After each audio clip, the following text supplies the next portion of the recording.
Gentlemen, welcome back to the Conflict Zone, your go-to source for insightful discussions on international affairs, law, and security. I'm your host, Dr. Christian Barrientos Ichaso, and today we have a truly exceptional episode lined up for you. We're diving deep into the heart of the matter, exploring the unfolding events in Ukraine and shedding light on the expertise of a distinguished journalist who has covered such critical international conflicts. Our featured guest needs no introduction to those who closely follow military and intelligence matters. With an impressive career spanning numerous renowned media outlets, Martin Arostegui stands as a beacon of experience and knowledge in his field. Martin Arostegui's remarkable career. Martin Arostegui is not just a journalist, but a seasoned war correspondent who has ventured into the heart of conflict zones to bring us the stories that shape our understanding of global events. He's been a voice for the voiceless, reporting on the complexities and nuances of international conflicts that mirror the current situation unfolding in Ukraine. Arostegui's byline has graced the pages of reputable publications such as Voice of America, The Wall Street Journal, The Daily Telegraph, The Washington Times, CNN, FOX News, UPI, and France 24. His reporting has provided invaluable insights into the world of military operations, intelligence strategies, and geopolitical dynamics. Twilight Warriors, exploring military special operations.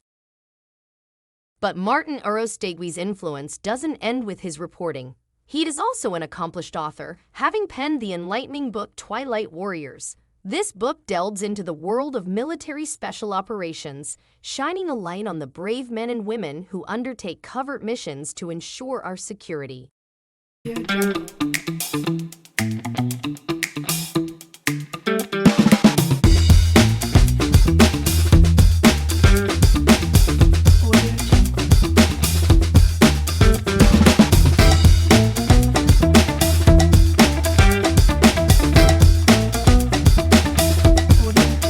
Máximo.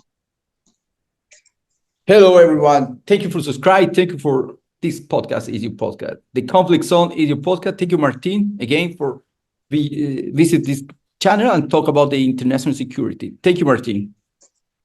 Thank you, Christian. Nice to be on board as usual. And I think we have quite a bit to talk about in this session. I've been around the Argentina, Chile, Paraguay region, and in South America for the past few weeks. And I found out some rather disturbing developments, which I will go into in this podcast. I wrote an article about it for Diario Las Americas, as well as for the American Spectator, on different aspects of the activity going on here, on the part of Venezuela, on the part of China, and on the part of Russia. Involving terrorism and involving the expansion of their military presence in the region here as well as in the Caribbean. It's a regional, it's a hemispheric movement, but we're going to start off concentrating on the activities I've detected or I've been informed about in Cono Sur by some very, very well informed, basically sources connected to, shall we say, the intelligence agencies of some of these countries, Argentina in particular.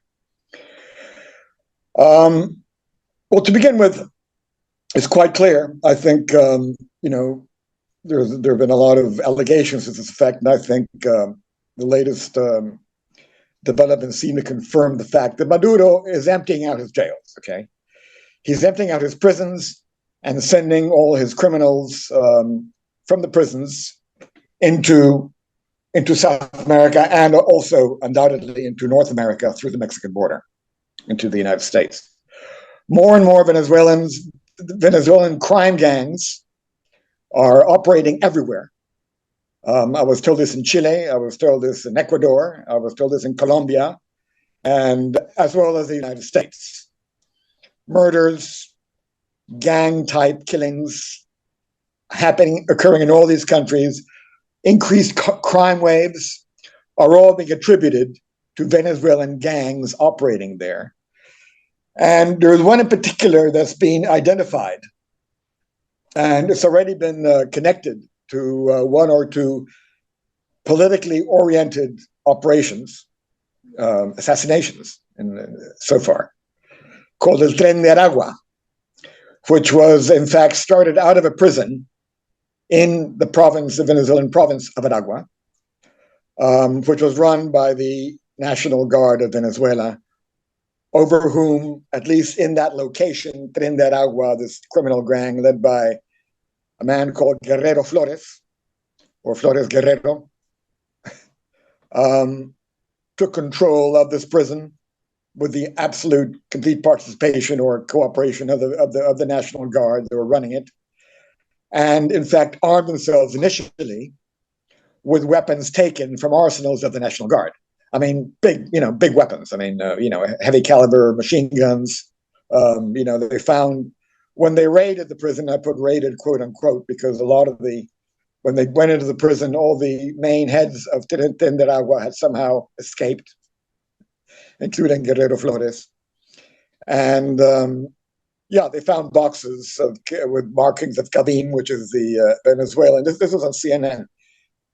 No, the role of CNN in this I'm going to go into later on, because it's really highly suspect the way they presented Tren de Aragua. With marked in the cabim, the main Venezuelan military industries, boxes of ammunition, artillery, shells, projectiles, rockets, this kind of thing. Really, obviously, very heavily armed. Interestingly enough, they didn't find too many new-looking assault rifles or pistols, which I assume are are outside. They took those with them when the cúpula, when the cabecillas, the leaders of the gang, got away hours, if not days, before the Ministry of the Interior raided, quote unquote. Again, I put raid in quotes, the prison. We assume that the raid was conducted so that Tren de Aragua would go underground and be reconstituted as an arm of the Venezuelan intelligence agency, the SEBIN, and possibly the military intelligence agency as well, but definitely SEBIN. That's what I've been told. In fact, when I'm told that there's now Tren de Aragua is an armed branch of the Venezuelan and Cuban intelligence agencies, I am quoting officials of the Argentine intelligence services. Okay. Now, the way we know they're operating here, or operating in South America, conducting operations for the Venezuelan government, for SEBIN, is because Tren de Aragua has been linked publicly, I may add, to the assassination in Santiago of a dissident army officer, Lieutenant Ronaldo Ojeda. He was assassinated, I think, back in March or early April. He was sequestered from his home. It was a hit job, a definite hit job. A well-organized hit job. They'd obviously done advanced surveillance of his home. They took him out of his house in the early morning in his underwear in front of his family, took him away in a car with the markings that they were disguised as members of the Chilean police plainclothes unit, PDI, which to this day Venezuela keeps insisting conducted the killing, which is ridiculous. And he was found a few days later, dead in the boot of the car, the maletero of the car in which he was taken from his home. Chile has identified two Venezuelans, well, several. I mean, the hit team was composed of about 8 people. They arrested one guy who actually was identified as having done a surveillance job around the home of Ojeda. And there are now 2 of the suspects have escaped Venezuela via Bolivia, and they're known to be in Venezuela, and the Chilean government has asked for their extradition. Of course, the Venezuelan government say about this, and And this comes at a time, mind you, just to show you what any kind of agreement with the Maduro regime, what it's worth. Just after Gabriel Boric, the president of Chile, signed a security agreement for police cooperation in Venezuela just a couple of months ago. And we don't know ultimately what's going to happen. They're obviously not going to be extradited. I think I think we're going to be very surprised if that happened. They're probably, judging by the way Venezuela has handled cases in the past involving assassinations or terrorist-type killings inside Venezuela, or even outside terrorists that have taken asylum in Venezuela. They will go into hiding. So they just can't find them, or maybe they'll be sent to Cuba, like in fact they did with some Hezbollah suspects after the Amia bombing in Buenos Aires back in about 30 years ago. So that's the picture. Now it's curious, and again, I mean, if they've done this to Lieutenant Ojeda in Chile, it's assumed, it's believed that they came across Ojeda through because it was registered in several cell phones of opposition people they'd arrested in Venezuela. And these massive dragnets they're doing, they're arresting a lot of opposition on minor, on all kinds of pretexts. They're dismantling the opposition, basically. Ojeda seemed to be one of their outside contacts. I assume he was possibly funneling aid, funneling funds. And they came across his name. He was obviously a very important connection on the registered cell phones. They traced him to Chile and they organized a hit in Chile. Contracted out through hitmen contracted from the TREN de Aragua, which is very active in Chile. In fact, the two Venezuelans that are now being sought by Chilean authorities had a police record in Chile where they'd been involved in various, just normal street crime. Okay, so there's very little question that these criminal gangs, we know about the Tren de Aragua. There's probably more of them, are conducting operations, covert operations, Venezuelan intelligence agency that involve hits or maybe information gathering or extortion, that kind of thing.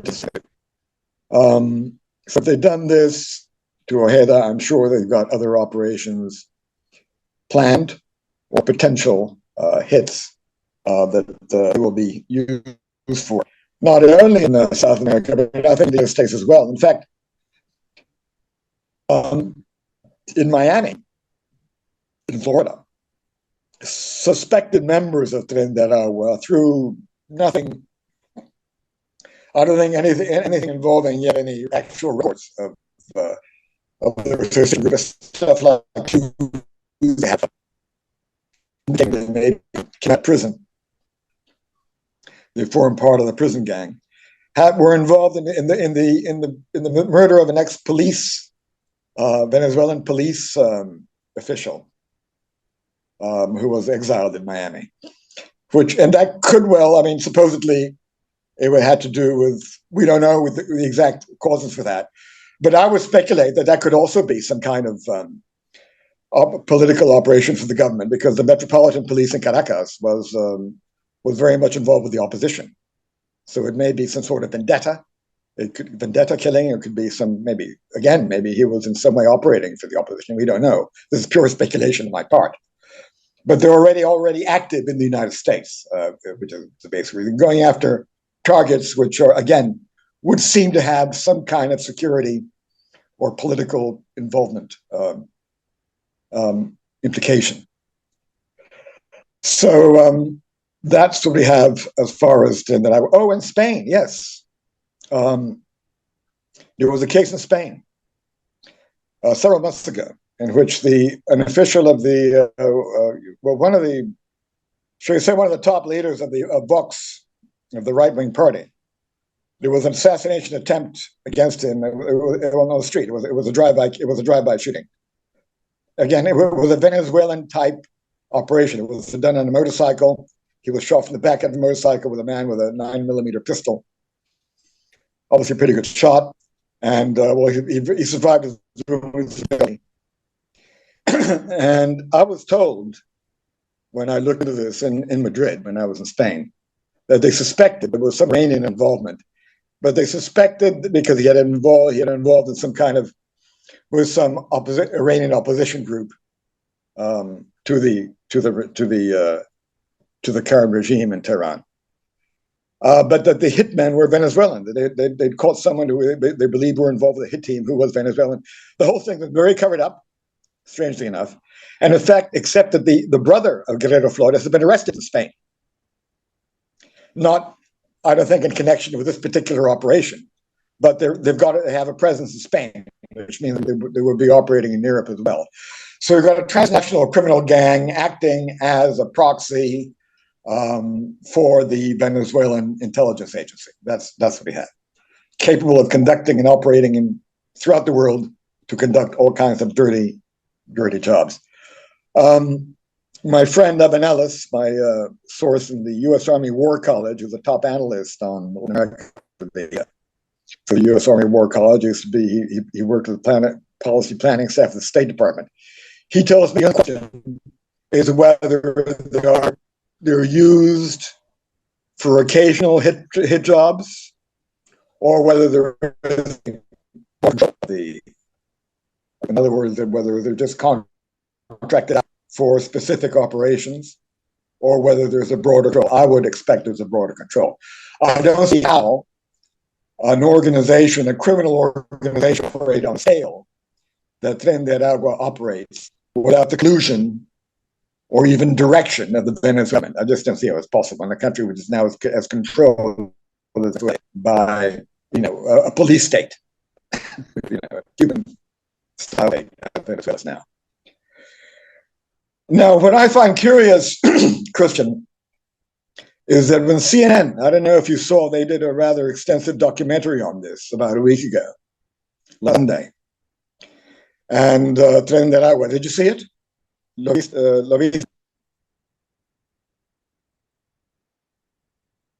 Yes, I read the report.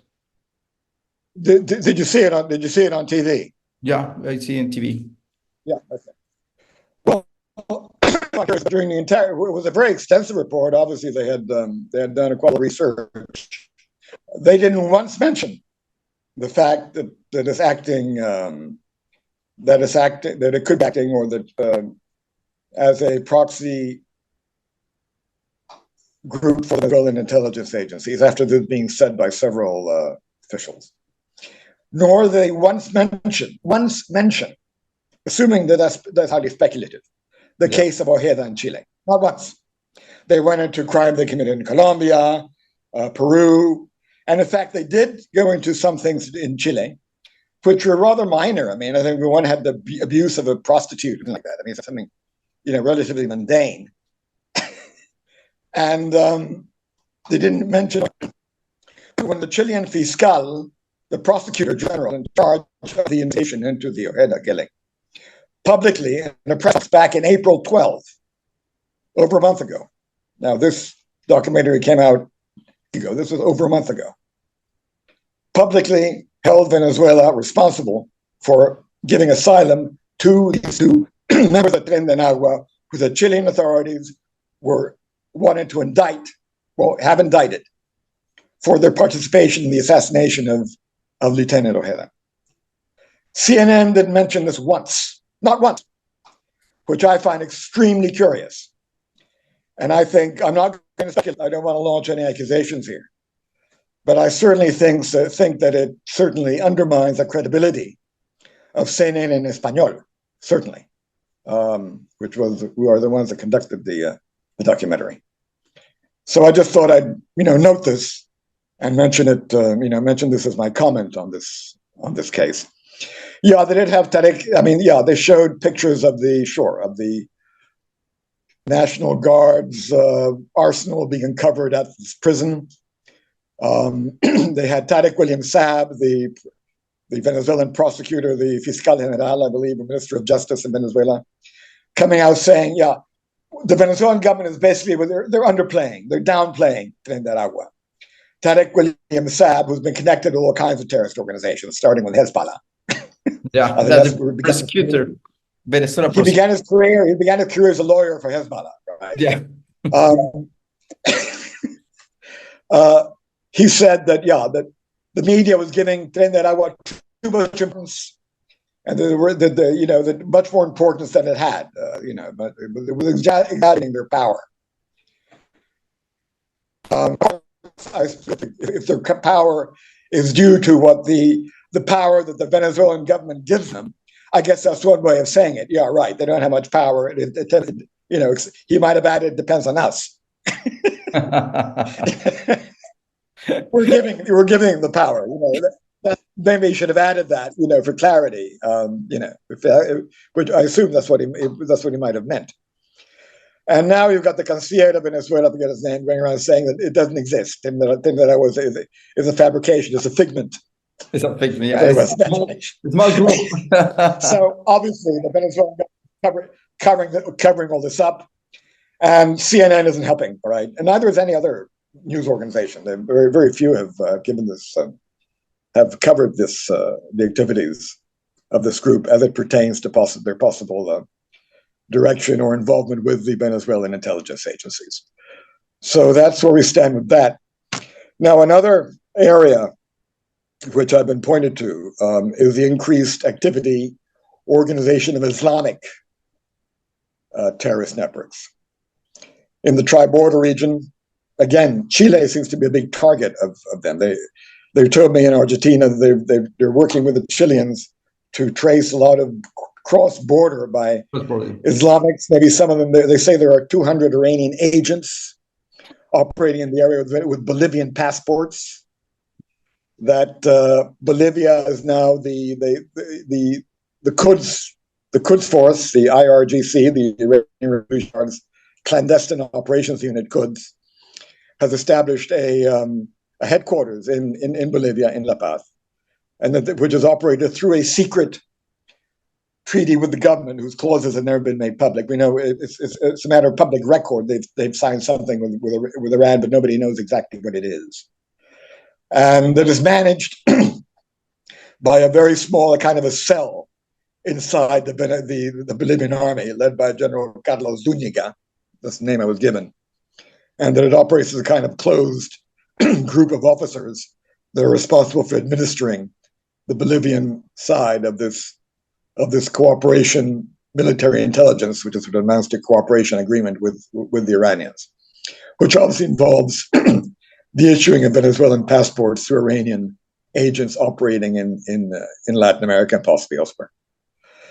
So they have some sort of clandestine communications base. Also, they've established in El Alto, I believe, the suspected, possibly in that hospital they built. I've seen the hospital. It's in El Alto. You can see the Islamic flag, with the half moon, with the quarter moon, with the rising moon, whatever you call it, doing one thing.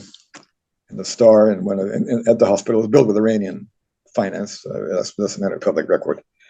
And they suspect, again, I'm not going to say exactly who, but they suspect that there is a Quds clandestine communications base operating out of there. So this is, of course, again, we don't know the extent to which also all this is moving up to the Mexican border and cross into the United States, which I suspect that it is.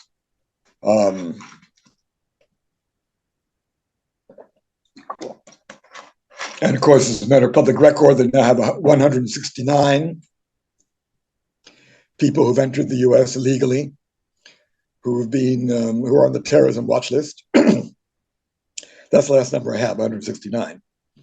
Some of them are suspected members of Hezbollah. And if you've got these people running around the United States, these are the ones they caught, right? We don't know how many actually got in, how many illegals actually got in. In a very, very sensitive election year as this is. You've had all kinds of FBI, CIA, top analysts, heads of the various agencies saying that the level of terrorist threat in the U.S. has never been higher. It's at its height. They caught a group of ISIS people that supposedly were organizing possibly some kind of they were talking with each other, all right, as through ISIS channels in the East Coast and the West Coast. They rounded them up and they kicked them out of the country just in the past few days. But what other groups are operating there and at what level, we don't know. But there's a tremendous amount of concern at this stage among the U.S. intelligence agencies. And of course, it comes at a time when they haven't really been focusing on this, right? They've been going after right-wing domestic terrorists, anti-abortion activists, traditional Catholics, January 6 people, who are involved in that has been the main focus of the FBI for the past since the Biden administration came to office. I think they're now rediscovering the fact that they're much more serious and bigger threats out there, and hopefully it's not too late for them to catch an operation if one is right now being planned. And of course, this also comes at a moment in which we have Russian ships operating now in the Caribbean, Russian warships, a nuclear submarine, Kazan class, one of their newest stealth submarines, nuclear capable, cruise missiles, and a frigate also with caliber Onyx missiles, which were the ones that are being used which I saw them being used in Odessa, and when I was in Ukraine. That's the main type of missile that were firing into Odessa, which practically destroyed the port of Odessa. And they've got these two ships as well as supply ships operating in the Caribbean. They're in Cuba right now, but they're expected to go on. This is not just a courtesy port call. I mean, they're in the Caribbean to conduct naval exercises over the next month, more than next month. They're expected to be there, I think, until the 27th of July. Sorry, excuse me. July, yeah. Which coincides, of course, with the Venezuelan elections. And it's obviously a way of showing support for Maduro when he does whatever he has to do to make sure the opposition doesn't win, either some brazen fraud or maybe cancels the elections. It's speculated that perhaps he's going to provoke some kind of incident with Guyana over his claim for Essequibo. And Russia will back him, and he will use that as an excuse to maybe cancel the elections based on national security or national emergency. It's a possibility that's being considered. It's something he might do. And the Russians will be there showing the flag, showing the military support for Maduro. And maybe being joined by other navies in the area. I mean, Nicaragua now has Russian patrol boats, as does Venezuela. Venezuela is also Iranian. They have some pretty modern Iranian missile attack boats. And maybe, who knows, Mexico. Brazil too. I don't know if they would send their navy, but they might, who knows, they might even back the exercises and have some symbolic presence or something like that. We don't know. Mexico. But they obviously have a network of local support. They obviously have a support basis there. Maybe other countries in the Caribbean, all these little islands there. So they're going to start developing a new front for the United States in the Caribbean, North South American region. That's obviously what they're doing, and that is going on just at a time when these terrorist networks are extending their operations throughout the continent. That's the time off. We have 2 minutes for this podcast, the conflict zone, the podcast. So that's it, Martin. That's the new scenario of the terrorists and narco traffic, Hezbollah, Russia, Iran, China, all in Latin America have interest. Yeah, it's interesting. And the terrorists is go to cross the border to the United States. Yeah, it's a very scary scenario right now. I can't think of the whole time I've been alive, except maybe since the Cuban Missile Crisis, something like that, or maybe 9/11. But it's even worse than 9/11, because 9/11 was just a small group, as it turns out, it was that had infiltrated the U.S. to conduct this particular specific operation. Here we're talking about a very extensive network that's being set up. Yeah. Right. Christian, good to talk to you. Glad to be on board, and look forward to seeing you again. Yeah, thank you, Martin. See you again next podcast. And for subscribe, thank you all, and share this video of podcast International Security and Business. Thank you, Martin. See you again. Thanks, Christian. Take care. Bye. Bye. Analyzing the situation in Ukraine. Today, we're fortunate to have Martin Arostegui with us, providing his expertise on the developing situation in Ukraine. As tensions rise and international concerns mount, Arostegui's insights will offer a deeper understanding of the complexities at play and the potential implications for global stability. A message from Dr. Christian Barrientos Ichaso. Before we kick off our conversation, I'd like to take a moment to express my gratitude to our audience.